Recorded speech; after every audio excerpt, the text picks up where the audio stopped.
कैसे हैं आप सभी? मैं आशा करती हूँ सभी लोग स्वस्थ और प्रसन्न होंगे। आज हम हमारा पाठ लिंग यानी जेंडर को पढ़ेंगे और समझेंगे। तो आइए शुरू करते हैं इस पाठ को। ये है पाठ 6, लिंग यानी जेंडर। सबसे पहले हमारा बिंदु है लिंग यानी जेंडर किसे कहते हैं, जेंडर क्या है। लिंग का अर्थ होता है पहचान करना। किसी भी चीज की पहचान लिंग के द्वारा की जाती है। यानी हम ये भी कह सकते हैं कि लिंग के माध्यम से किसी के स्त्री वर्ग या पुरुष वर्ग होने का पता हमें चलता है। कोई स्त्री वर्ग से संबंधित है या फिर पुरुष वर्ग से, इसकी पहचान लिंग के द्वारा ही की जाती है। आइए पढ़ते हैं। लिंग का सामान्य अर्थ है पहचान। शब्द के जिस रूप से उसके पुरुष यानी मेल या फिर नर होना या स्त्री यानी मादा होने का बोध होता है, उसे लिंग कहा जाता है। जैसे राम, मकान, हाथी, शेर, चीता, बकरा, ऊंट, बंदर, नाना, चाचा, पापा, ये सभी क्या है, पुरुष वर्ग को संबोधित कर रहे हैं। अर्थात ये क्या है, नर। पायल, रोटी, मोरनी, शेरनी, बकरी, नदी आदि सभी स्त्री जाति यानी महिला वर्ग को संबोधित कर रहे हैं। अतः ये स्त्री जाति के हैं। अतः ये कहा जा सकता है कि शब्द के जिस रूप से उसके नर या मादा जाति के होने का बोध होता है, उसे लिंग कहा जाता है। तो आइए इसे पढ़ते हैं। लिंग के दो भेद होते हैं, पहला पुल्लिंग और दूसरा स्त्रीलिंग। पहला है पुल्लिंग। पुल्लिंग यानी पुरुष जाति का बोध कराने वाले शब्दों को पुल्लिंग कहा जाता है, जिससे ये पता चलता है कि ये नर जाति से संबंधित है, वे पुल्लिंग कहलाते हैं। जैसे बकरा, शेर, बंदर, चीता, ऊंट, मगरमच्छ, ये सभी क्या है, पुल्लिंग जाति के। दूसरा है स्त्रीलिंग। जिन शब्दों से स्त्री यानी मादा जाति का बोध होता है, वे स्त्रीलिंग कहलाते हैं। जैसे ऊंटनी, शेरनी, बकरी, मोरनी, बंदरिया आदि सभी क्या है, स्त्रीलिंग जाति के शब्द हैं। अब अगला बिंदु आता है लिंग की पहचान। लिंग की पहचान कैसे की जाती है, इसे पढ़ते हैं। संज्ञा शब्द दो प्रकार के होते हैं, एक प्राणीवाचक होते हैं और दूसरे अप्राणीवाचक।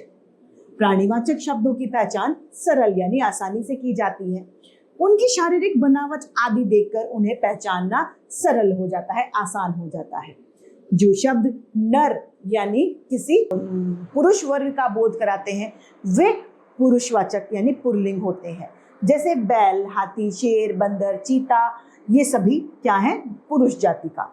और जो शब्द स्त्री जाति यानी मादा जाति का बोध कराते हैं, उन्हें स्त्रीलिंग कहते हैं। जैसे गाय, बकरी, ऊंटनी, शेरनी, बंदरिया आदि। अप्राणीवाचक यानी जो निर्जीव होते हैं, उनमें लिंग का निर्धारण प्राय उनके व्यवहार और परंपरा के आधार पर किया जाता है। इसी कारण एक ही शब्द के पर्यायवाची शब्दों के लिंग अलग अलग होते हैं। जैसे तस्वीर स्त्रीलिंग है और चित्र क्या है, पुल्लिंग है। यानी इनका मतलब एक ही है, लेकिन शब्दों का लिंग जो है वो अलग अलग है।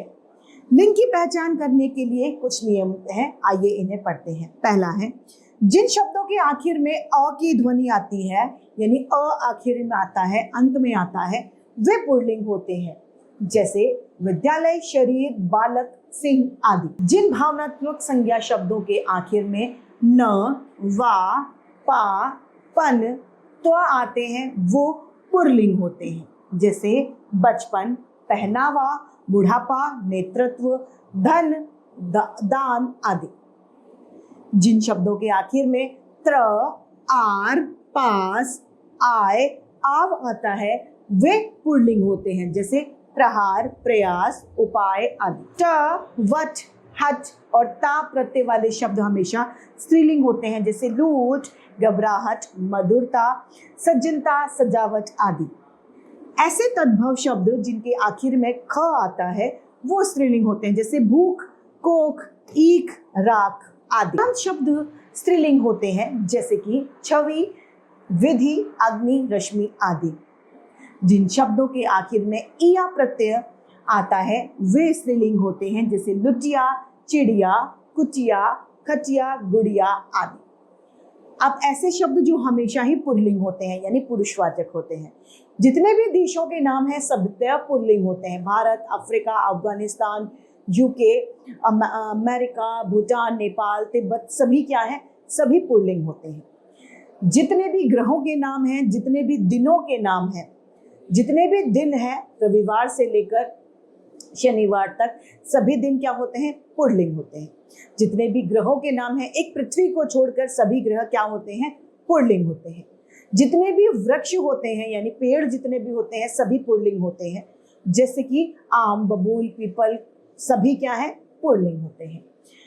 पर्वत जितने भी होते हैं सभी पर्वत पुल्लिंग होते हैं। जैसे कि एटलस, हिमाचल, विंध्याचल सभी पर्वत क्या है? पुल्लिंग। समुद्र जितने भी हैं उनके सभी के नाम पुल्लिंग होते हैं। जैसे हिंद महासागर, अरब महासागर, प्रशांत महासागर। धातु हमेशा क्या होती है? पुल्लिंग। जैसे सोना, पीतल, तांबा, जस्ता, अभ्रक। एक चांदी को छोड़कर चांदी स्त्रीलिंग होती है। फलों के नाम संतरा, पपीता, अंगूर, सेब आदि सभी क्या है? पुल्लिंग होते हैं। शरीरों के अंग के नाम पेट, कान, हाथ, दांत, सिर ये सभी पुल्लिंग होते हैं। हमेशा स्त्रीलिंग होने वाले शब्द, कुछ शब्द हमेशा पुल्लिंग होते हैं तो कुछ शब्द हमेशा स्त्रीलिंग भी होते हैं। जैसे कि भाषाओं के नाम, जितनी भी भाषाएं बोली जाती हैं जैसे कि हिंदी, पंजाबी, उर्दू, मलयालम सभी स्त्रीलिंग होती हैं। जितनी भी बोली जाती हैं वे सभी स्त्रीलिंग होती हैं। जितनी भी तिथियां होती हैं एकादशी से लेकर द्वादशी तक, पूर्णिमा, अमावस सभी क्या होती हैं? सभी स्त्रीलिंग होती हैं। जितनी भी बोलियां बोली जाती हैं सभी बोलियां स्त्रीलिंग होती हैं। जैसे कि राजस्थानी, हरियाणवी, ब्रजभाषा आदि सभी बोली क्या है? स्त्रीलिंग है। जितनी भी नदियों के नाम हैं गंगा, यमुना, सरस्वती, गंडकी, कावेरी सभी नदियां स्त्रीलिंग होती हैं।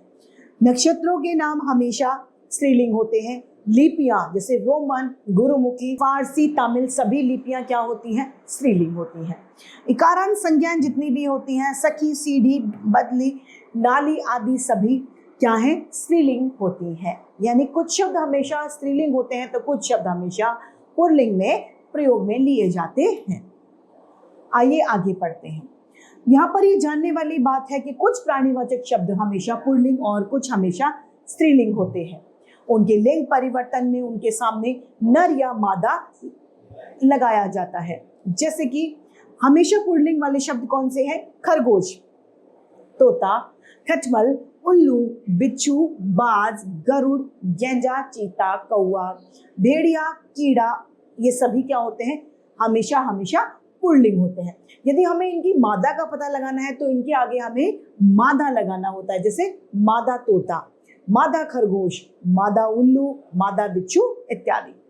अब कुछ शब्द हमेशा स्त्रीलिंग होते हैं जैसे कि गिलहरी, तितली, मकड़ी, दीमक, मैना, मछली, लोमड़ी, मक्खी, छिपकली, जू, बतख आदि। यदि हमें इसमें नर का पता लगाना है तो हमें इनके आगे नर शब्द लिखना होगा कि नर गिलहरी, नर तितली और नर मकड़ी आदि।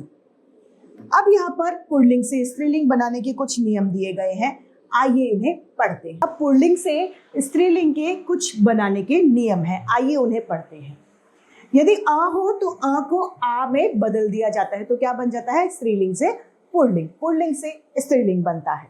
तो महोदय, महोदया, प्रिय, प्रिया, अनुज, अनुजा, शिष्य, शिष्या, छात्र, छात्रा, अध्यक्ष, अध्यक्षा। अब दूसरा है अ को ई में बदल देने पर, तो मेंढक, मेंढकी, डाल, डाली, गोप, गोपी, देव, देवी, दास, दासी, ब्राह्मण, ब्राह्मणी, कबूतर, कबूतरी आदि। अब तीसरा है आ को ई में बदल देने पर, यदि आ है तो उसकी जगह ई कर दिया जाता है। भतीजा, भतीजी, घोड़ा, घोड़ी, मौसा, मौसी, भांजा, भांजी, नाना, नानी, मुर्गा, मुर्गी, दादा, दादी। चौथा है अक को इका में बदल देने पर पुल्लिंग से स्त्रीलिंग में आ जाता है परिवर्तन। लेखक, लेखिका, अध्यापक, अध्यापिका, निवेदक, निवेदिका, परिचायक, परिचायिका, पाठक, पाठिका, बालक, बालिका, गायक, गायिका और याचक, याचिका। आ को इया में बदलने पर पुल्लिंग से स्त्रीलिंग में आ जाता है बदलाव। बूढ़ा, बुढ़िया, लुटा, लुटिया, जिब्बा, जिबिया, चूहा, चूहिया, चिड़ा, चिड़िया, बेटा, बिटिया, बंदर, बंदरिया, कुत्ता। आखिर में नी लगाने पर पुल्लिंग से स्त्रीलिंग में परिवर्तन आता है। चोर, चोरनी, शेर, शेरनी, भाट, भाटनी, ऊंट, ऊंटनी, मोर मोरनी, भील भीलनी, हंस हंसनी, जादूगर जादूगरनी। अंत में आने लगा दिया जाए तो पुल्लिंग से स्त्रीलिंग में परिवर्तन आ जाता है। सेठ सेठानी, चौधरी चौधरानी, देवर देवरानी, जेठ जेठानी, क्षत्रिय छत्रानी, भाव भावानी, मेहतर मेहतरानी, नौकर नौकरानी। यदि आखिर में हम इन लगा दें तो पुल्लिंग से स्त्रीलिंग आ जाता है। सुनार सुनारिन, धोबी धोबिन, पड़ोसी पड़ोसिन, ग्वाला ग्वालिन, नाती नातिन, नाग नागिन, कहार कहारिन। वान को वती कर दिया जाए तो पुल्लिंग से स्त्रीलिंग आ जाता है। गुणवान गुणवती, भागवान भागवती, पुत्रवान पुत्रवती, यशवान यशवती। मान को मति में परिवर्तित करने पर श्रीमान श्रीमती, बुद्धिमान बुद्धिमती, आयुष्मान आयुष्मती, शक्तिमान शक्तिवती। अंत में यानी आखिर में आइन जोड़ देने से पुल्लिंग से स्त्रीलिंग में परिवर्तन आता है। पंडित पंडिताइन, बनिया बनियाइन, ठाकुर ठाकुराइन, दुबे दुबाइन, बाबू बबुआइन, हलवाई हलवाइन। यदि आखिर में त्री लगा दिया जाए तो बदलाव हो जाता है पुल्लिंग से स्त्रीलिंग में। अभिनेता अभिनेत्री, दाता दात्री, नेता नेत्री, कर्ता कर्त्री। कुछ पुल्लिंग शब्द स्त्रीलिंग से बिल्कुल अलग होते हैं, जैसे वर वधू, राजा रानी, नंदोई ननद, वीर वीरांगना, ससुर सास, कवि कवियत्री, साधु साध्वी, दूल्हा दुल्हन, गाय बैल, विद्वान विदुषी, विदुर विधवा।